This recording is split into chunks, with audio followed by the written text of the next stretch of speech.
Hello everyone, and welcome back to the channel. My name is Lord Caledonia, and I've got a bit of a confession to make today. See, I never grew up with Harry Potter. Not really in the way that, like, most people are. I was definitely more of a Lord of the Rings kid, and still kind of am.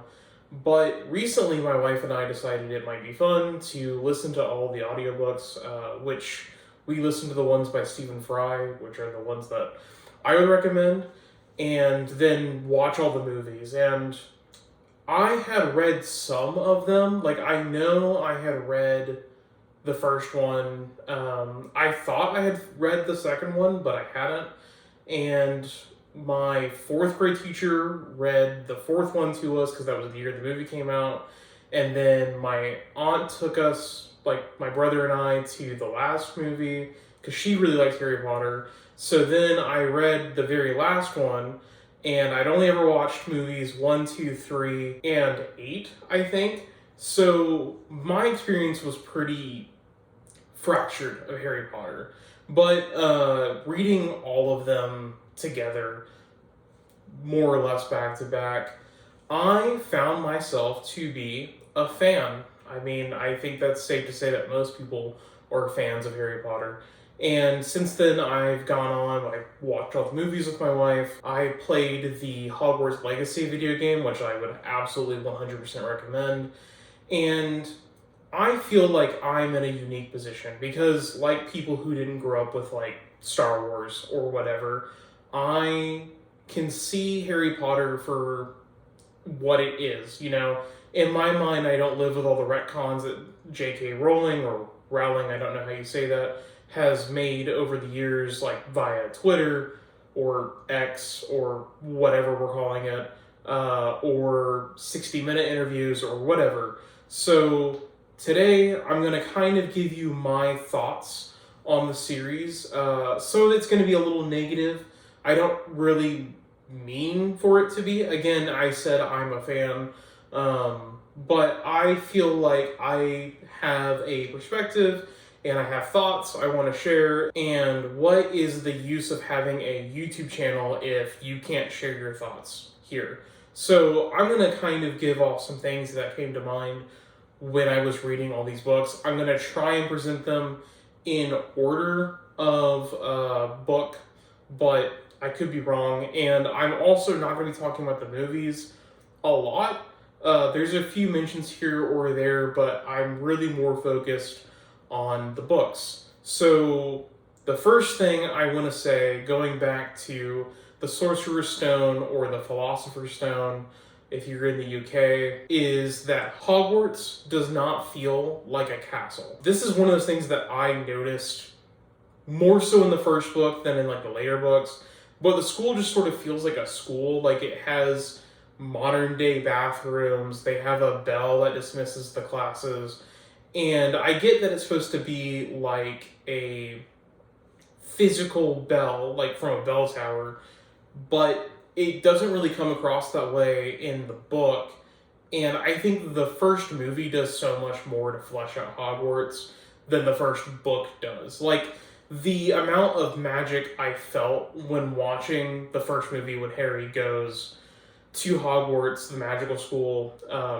If you don't know, I don't know why you'd be watching this if you don't know that about Harry Potter, but anyway, so Harry goes to Hogwarts, and it's a castle, and it's got ghosts and moving portraits and stuff like that. But in the book, it doesn't really feel very magical. You could tell me it was in a modern day school building, and I would be none the wiser. But that's just one of those things that I noticed. And honestly, the first book is a banger other than that. I mean, I think it's one of the weaker ones in terms of writing, but it's also, I believe, her first book, and it's the first book in the franchise, so I'm not going to give a lot of hate. But my second point is that ghosts don't really make sense in the Chamber of Secrets. So the Chamber of Secrets is one of my favorite books in the franchise. I really liked this one. I understood why people really got into it when we got to book two, from the get-go. It's just so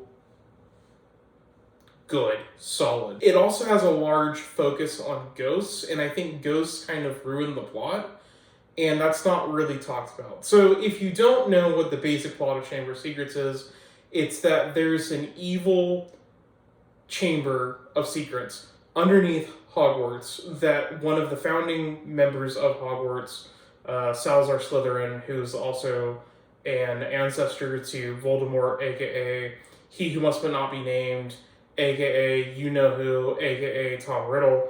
And in this secret chamber of evil, there is a giant snake monster called a basilisk.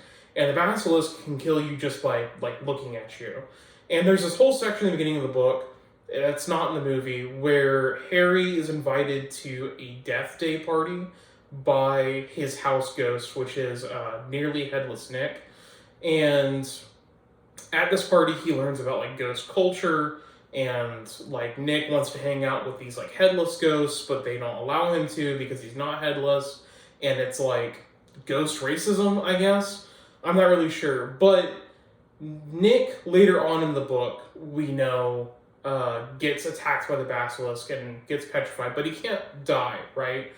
But there's another ghost who did die when she was a human by the basilisk, and that is Moaning Myrtle, who is this reoccurring character. She lives in this girl's bathroom that is also the entrance to the Chamber of Secrets. And Moaning Myrtle died as a human by seeing Tom Riddle, aka Voldemort, open the Chamber of Secrets and allow the basilisk in. It looked at her and killed her. Which, that sucks, man, that you can just die from being looked at or making eye contact. I mean, that's rough. Anyways, so the basilisk gets out of the Chamber of Secrets and it roams around the school looking for prey, for things to kill. And you learn that it's going through the pipes. Harry, he is a Parselmouth, so he can speak snake, and he can interpret the basilisk as it's moving through the pipes. The problem I have with this is, are you telling me that no ghosts in the two attacks, the one in the 50s, or is it? Yeah, it must be the 50s, when Voldemort was at school. Someone's going to correct me on that, I'm sure, but I'm pretty sure it's the 50s or the 40s, because the books take place in the 90s, and it's 50 years before that. Anyways, so when Tom Riddle first opened the Chamber of Secrets, let the basilisk out, it was going around killing people, or trying to. It only actually killed one person. That person is Moaning Myrtle, as discussed earlier. But as the snake is moving around, it's supposed to get into the pipes, which doesn't really make sense either. This is a side tangent to the point I was trying to make about ghosts not making sense. But, can it change size? Or are the pipes in Hogwarts absolutely massive? Because the snake is big enough that, Harry can drive a sword. Hold on, I've got a prop for this. So Harry can drive a sword, roughly, the century that Hogwarts was founded. This is kind of, related to that. He can drive it through the basilisk's head, but, it's got to be huge for that, right? I'm almost 6 foot tall, and the sword, was probably made for somebody who's a little shorter than that, because, there's not the same intake of, protein and stuff. But, the snake's got to be huge. And my point is, are the pipes at Hogwarts huge? That's actually not my point. My point is that if the pipes are in the walls, and the snake is going through, I say the snake, the basilisk, is going through the pipes, have ghosts not seen it? Ghosts go through walls all the time. That's an established fact in Hogwarts. Nearly Headless Nick, I think, does it a couple of times. And I'm pretty sure Professor Binns, who's the history teacher, enters his classroom through a wall. He's a ghost. I should have said that first. Otherwise, that's really confusing. But, when ghosts are going through walls, do they not see this giant snake?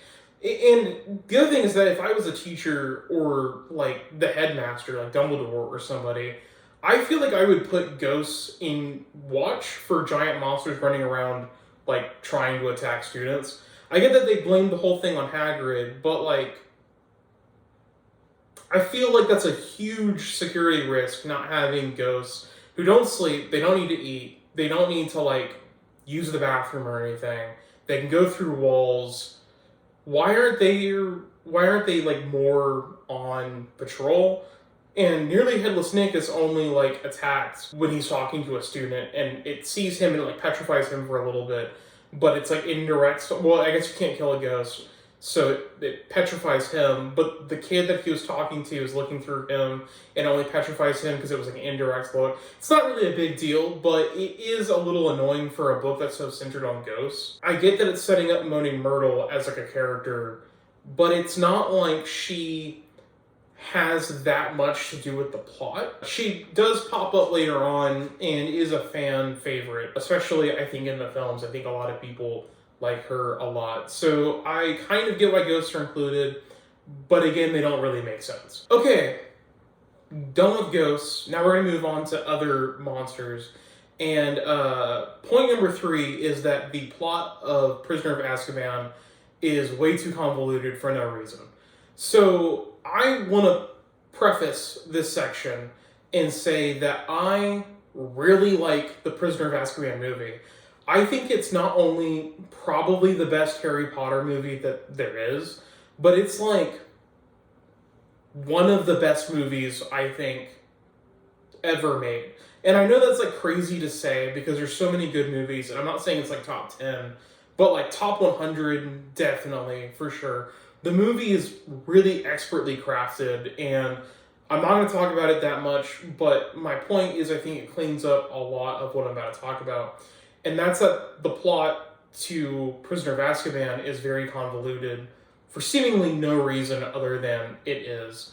So the plot to Prisoner of Azkaban is that, how many times am I going to say that? The plot of the book is that James and Lily Potter, Harry's parents, when they were killed, there was a man caught for the murder who was one of their best friends and James's best man at his wedding, Sirius Black. Sirius Black actually didn't kill James and Lily. It was Voldemort.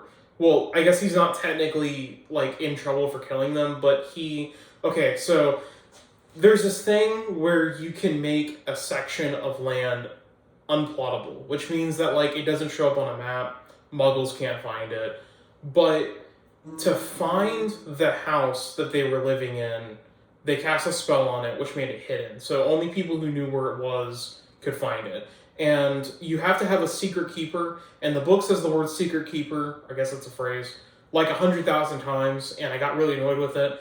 But the secret keeper knows where the house is and can tell other people where the house is. But if someone they told were to be like tortured or something, they couldn't actually tell you where the house is because they're not the secret keeper. It comes up a few times in the books, and I think I said secret keeper almost as many times as she does in the book, so I'm going to stop because it's getting on my nerves too.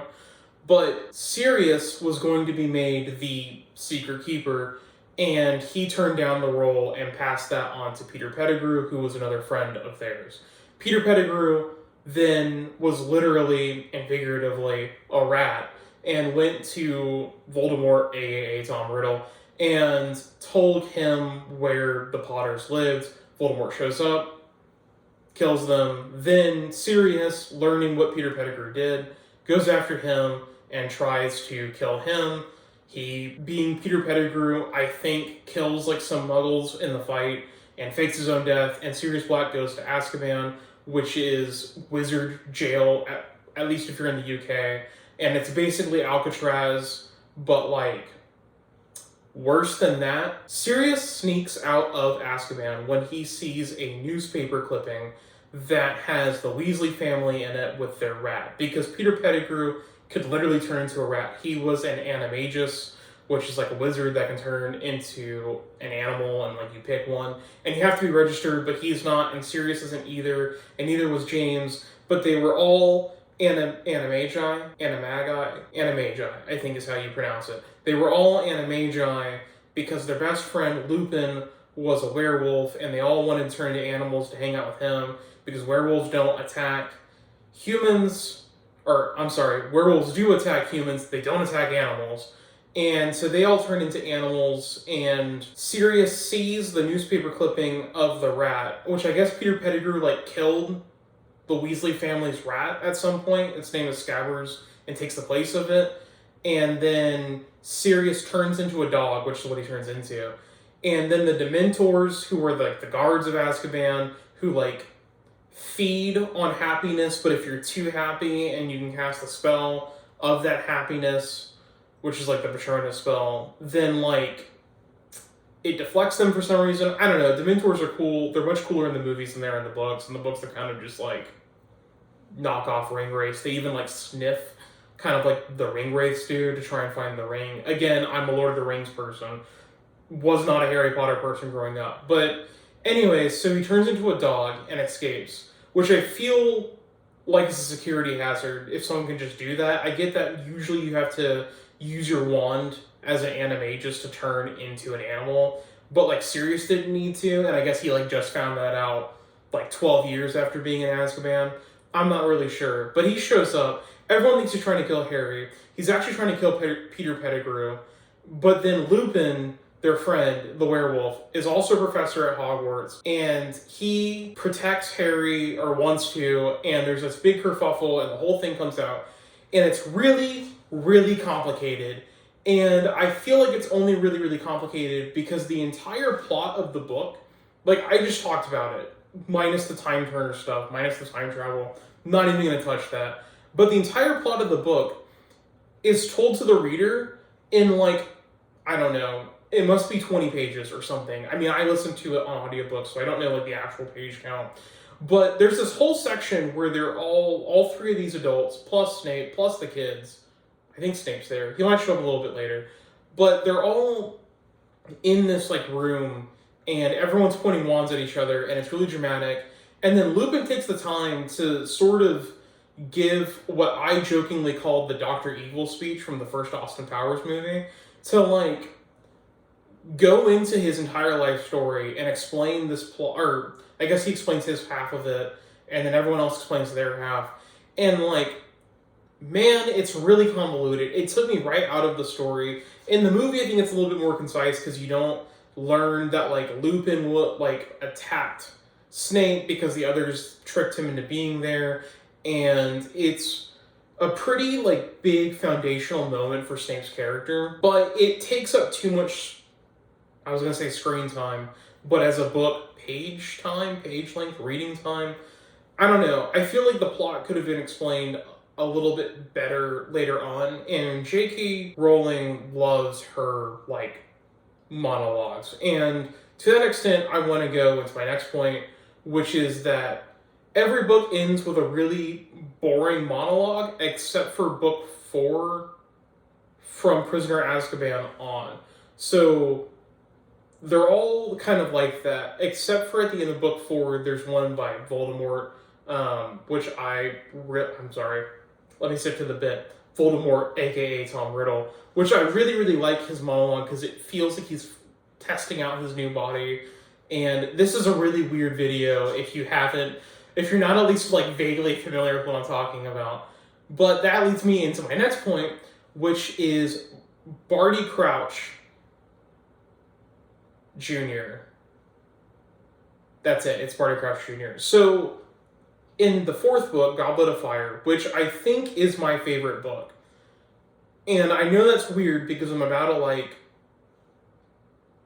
really meme on it for a second. But in book 4, the basic plot is that there's this teacher at Hogwarts who used to be an Auror, which is like a magical police officer, named Mad-Eye Moody. And he's called that because he's got this magical eye that can like swing around and like look through objects, including Harry's invisibility cloak, which I'm going to get back to like a little bit later. But anyway, so Mad-Eye Moody kind of leads Harry through the Triwizard Tournament, which is like this big dangerous thing that's going on. I think Cosmonaut Variety Hour called it like an anime like shonen tournament arc, which is that's pretty on the nose there. But Mad-Eye Moody is kind of this mentor figure, but he's kind of mean and gruff, and he teaches like the unforgivable curses because he's like, you kids got to know about these. And I definitely didn't use every single one of them in Hogwarts Legacy, every single opportunity I could. Definitely did not do that. That would be wrong. They're unforgivable for a reason, folks. Don't do that. But at the end of the book, it's revealed that Mad-Eye Moody is actually Barty Crouch Jr., who is the son of like this ministry guy called Barty Crouch Sr., who's running around. I'm just gonna call him Barty Crouch from here on out, and Barty Crouch Jr., Barty Crouch Jr., because it's like, it's pretty, I don't know, it's gonna be too much, I promise. And he has kidnapped the real Moody, Barty Crouch Jr., that is, kidnapped the real Moody, is using a Polyjuice potion to pretend to be him, and including putting his eye like in his socket. And there's like several references to it, but it's pretty convoluted at the end. Like, you find out that Barty Crouch Jr. was arrested as a Death Eater, which is like someone who follows Voldemort, aka Tom Riddle, and he was thrown into Azkaban by his own father and was presumed dead, but his dad actually like snuck him out. And my point of this whole thing is that it's too much.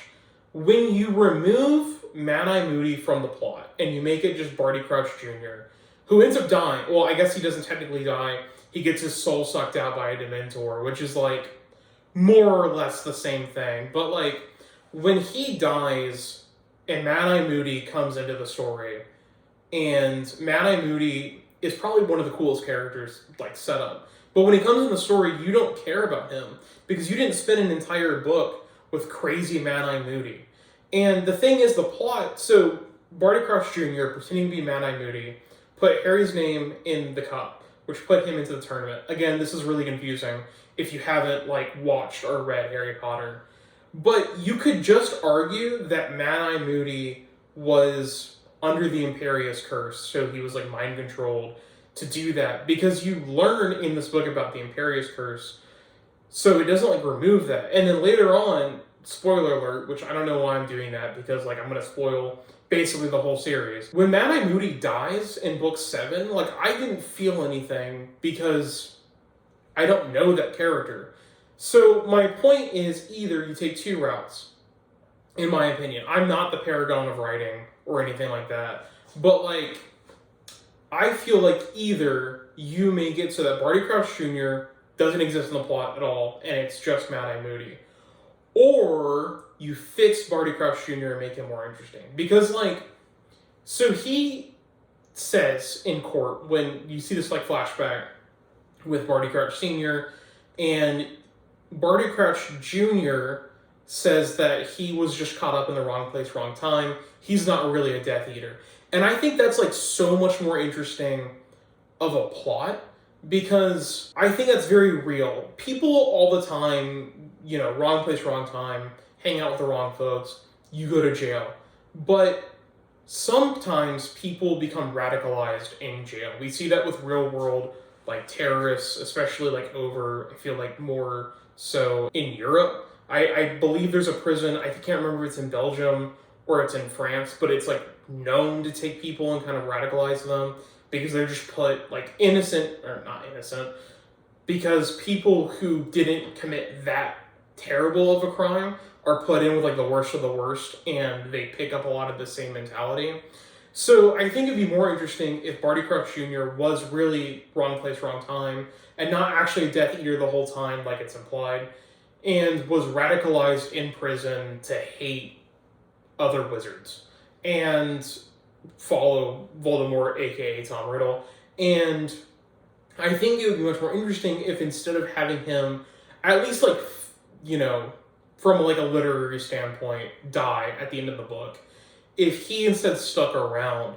I think part of the reason that a lot of the Harry Potter antagonists, until Voldemort becomes the main antagonist at the end of book 4, kind of feel not very strong, is that you don't get a lot of time to be around them before they're gone. Like in the first book, you have Quirrell, who has Voldemort, aka Tom Riddle, on the back of his head, but he dies at the end of the first book. And then in the second book, you've got Ghost Tom Riddle, aka Voldemort, who dies. Well, the ghost of him, it's a Horcrux. It's a whole thing. But like, he dies, and you don't really get to see him again. And then in the third book, you have Peter Pettigrew, who doesn't die, but he's not nearly as important later on. So he's basically figuratively dead. And then in the later books, you get like Bellatrix and like Lucius Malfoy is more of a character, and Narcissa Malfoy. And I think people are drawn to them because they show up multiple times. And I think you could have a really interesting thing with Barty Crouch Jr., where, you know, if this guy is so resourceful that he can take the most paranoid man alive's identity and run around pretending to be him and fooling everybody, including like Dumbledore and people who knew Mad Eye really, really well, why not keep him around? I mean, that's a really cool villain.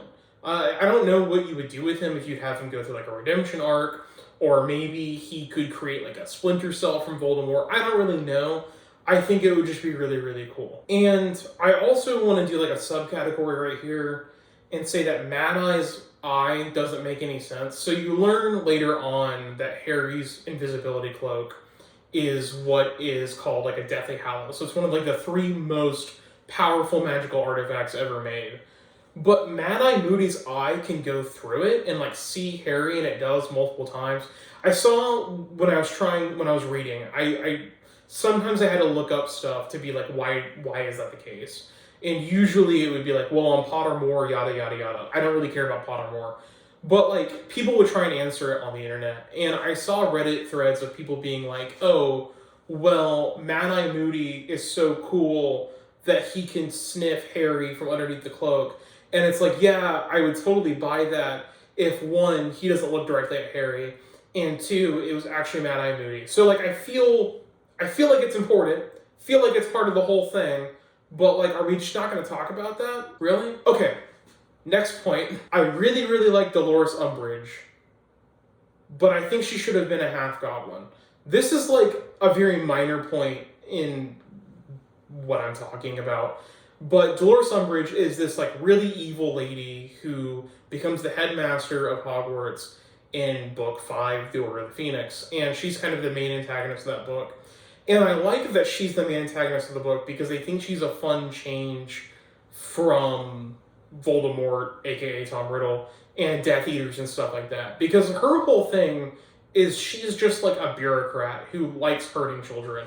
There's actually this really funny line in the movie where she's like, I always hated children or something like that. Big laugh. That should have been in the book. But Dolores Umbridge also really, really hates people who are of Muggle descent and things that she considers to be like half human or subhuman, like goblins or house elves or centaurs later in the book.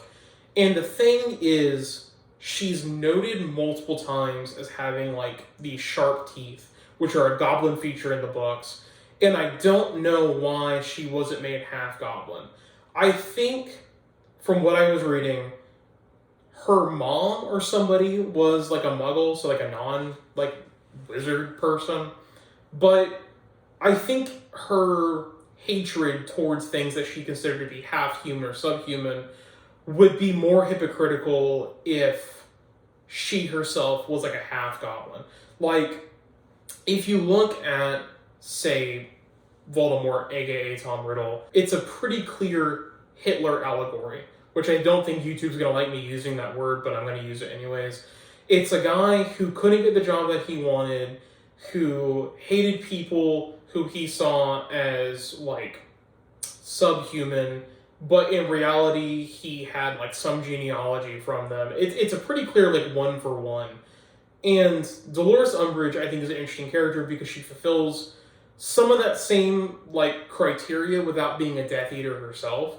But I think it would be more interesting if she hated creatures, magical creatures, or whatever, because she was partially one. It's not like a big thing. Don't really think it like changes that much.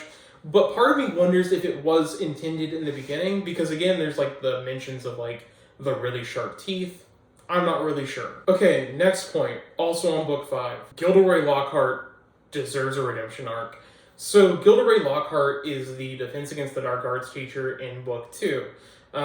He's really full of himself, and it turns out later in the book that he actually stole a lot of his like stories that he sold books with. People love him because of these, like, stolen stories. Stolen stories. They are stolen.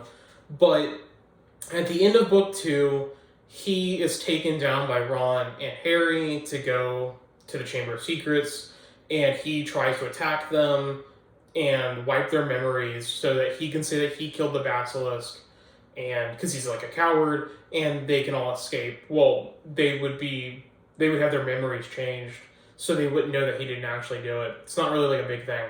But the spell that he uses backfires because he uses Ron's broken wand. And in book 5, you learn that he is in St. Mungo's, which is like the magical hospital. And he's in like the mental health ward is probably the way that we would put it. But he's slowly like regaining his memories. And I think that Lockhart should have had a redemption arc. I think his character would be a lot stronger. And honestly, it would have been a really cool turnaround if in the last few books, Lockhart actually regained his memories and decided to be the man that he always pretended to be. Have him maybe not join the Order of the Phoenix, but show up at the Battle of Hogwarts later on in book 7 and kind of be the wizard that he wanted to be. I think you could even have him either write a book about Harry's life, which I'm going to kind of get into where I think Harry should have ended later on, or you could have had him die to protect students. Have him kind of almost do like a redo of when he went down to the Chamber of Secrets and actually have him like fulfill that part of his character, be remembered lovingly for the right reasons instead of the wrong ones. I think it's a weird thing to bring him back up and not use him. I don't know if that was like something she was maybe thinking about doing and then didn't incorporate it. It's not really a big deal, but again, I think that would have been kind of cool. So, not a criticism or a hopefully constructive criticism or critique, but something I want to say is, for my next point, I really like Horace Slughorn. Horace Slughorn is the potions teacher in book 6. He takes over for Snape when Snape gets moved to Defense Against Dark Arts. And Horace Slughorn is like the only not evil Slytherin in the whole series. To the point where at the end of the 7th book, right before the Battle of Hogwarts takes place, all the Slytherins are kicked out because a few of them are like, well, why don't we just turn over Harry? And Slughorn actually stays and helps fight. Slughorn is kind of the pinnacle of ambition, because that's like what Slytherins are supposed to be about. It's like ambition and power. And Slughorn just kind of likes being everyone's favorite teacher, so that when they go on to do really important things or be important people, Slughorn can be like, did you know I used to teach them, that they used to be in I think he calls it the Slug Club, which is like the worst name ever. I don't know why he would come up with that. But I really like Slughorn. I found him to be kind of this noble character, maybe a bit of like a coward, but he's not evil. And he's the only Slytherin in the books that aren't basically evil. They just like lumped all the evil kids into one class. And I didn't talk about that. I have issues with it, but I think Slughorn is a nice change of pace. And I like how things like Hogwarts Legacy did incorporate non-evil Slytherin characters. In fact, my favorite character in that game is a Slytherin, so props to them. And this brings me to my very last point, and that is that Harry should have died. So if you're unfamiliar or you don't remember, Voldemort, aka Tom Riddle, set up all of these things called Horcruxes that are like fragments of his soul that have to be destroyed so that he can die. And Harry is accidentally one of those things. And Harry realizes that, and he goes to Voldemort, aka Tom Riddle, at the end of book 7 or towards the end, and gives himself willingly, and Voldemort kills him. And Harry has this long conversation with Dumbledore, which I really liked, because I didn't like Dumbledore after the end of book 5. And books 6 and 7 kind of saved him, in my opinion. That's not really here or there. But Harry has this conversation with Dumbledore, and Harry's like, what happens now? And Dumbledore basically says, hey, you can either go back and live, or you can move on. You can go, on to the next life, basically. And Harry chooses to go back, and he eventually defeats Voldemort, and, there's much rejoicing. But I think Harry should have died. Or stayed dead, rather. Because right before Harry goes off to go fight Voldemort, aka Tom Riddle, he tells Neville the last Horcrux remaining, besides Harry, is Voldemort, aka Tom Riddle's snake Nagini. And he gives Neville specific instructions to kill Nagini. And Neville is almost the chosen one. You find out in the books that basically there was this prophecy that there was this kid that was going to be born under certain criteria, and Voldemort would be either killed or would have to kill him. And there were two kids who fulfilled that criteria, and one was Harry and one was Neville. And Voldemort made the choice that it was going to be Harry by going after him and sending Bellatrix after Neville. And I think it would have been much more interesting, instead of there being one chosen one, to be two. Neville kills the snake, and I think he should have been the one to kill Voldemort. And I also think, personally, if I were to do it and have Neville be the one to do it, killing Nagini after Harry had died should have killed Voldemort, aka Tom Riddle. I also, this is like a whole subcategory now, but like Neville kind of gets the raw end of the deal. Because Neville, so his parents didn't die when Bellatrix went after them. They were basically tortured to the point of insanity, which is horrible. And Neville doesn't even get a chance to fight Bellatrix. I feel like Neville should have had the opportunity to kill Bellatrix, or at the very least, to be the one to spare her life. Maybe they duel, he gets her down, he's got like this wand, and he's like, oh, I'm gonna kill you. And then he realizes, like, no, I'm a bigger person, I don't have to do that, and he could walk away from it. Because in the book, and the movie, I guess, but, like, Molly Weasley, Ron's mom, kills Bellatrix, and it's like, why? Why is she the one that does it? Like, Neville has this whole character arc set up, and then there's no payoff for it. It's kind of like, this is like a whole, I'm not on like a whole other, like, page right now, but this is kind of like, in the Avengers Endgame, right? It's Infinity War and then Endgame. Drax doesn't get the opportunity to kill Thanos. Drax is set up in Guardians of the Galaxy as like Thanos killed his family, and he's got this driving desire to kill him, but he doesn't even end up doing it. I don't even think he has a line in that whole movie. I could be wrong about that, but I'm pretty sure that's the case. And it's like, why would you set up a character with that character arc and then not, like, pay it off? And it's kind of the same thing with Neville. And I think if you killed Harry, you could have Neville take his place, and, maybe, as I said, he kills Nagini, and that kills Voldemort, aka Tom Riddle, and then kill Bellatrix, or spare Bellatrix, and then you could have him, like, walk away, and then Bellatrix gets up and is gonna, like, kill him, and then have Molly Weasley still kill her. I don't know, man. It's really weird. So, the point I want to make of this is, I do like Harry Potter. I know that, like, I discovered it really late in life. I'm 28 years old, and I just read all the books for the first time this last fall. And it, honestly, I get why people were really into it when I was growing up. And I wouldn't say I'm, like, really, really into it, but I felt like I wanted to make this video. I had things I wanted to say, and I just hope that you enjoyed this kind of weird rant. I didn't imagine the first time I would talk about, like, a book being Harry Potter. This kind of was just sort of born out of this desire to talk about it. I do have a book video planned, hopefully, for later this year. I'm trying to sort of, like, piece together what my schedule is going to be like, because I want to do more history stuff, I want to do more video game stuff, and I want to do more book stuff, and I'm going to try and focus on ideas of literature and books that I had when I started this channel. Before I started this channel, there are things I wanted to talk about, and I really hope you enjoyed this rant about a children's book series.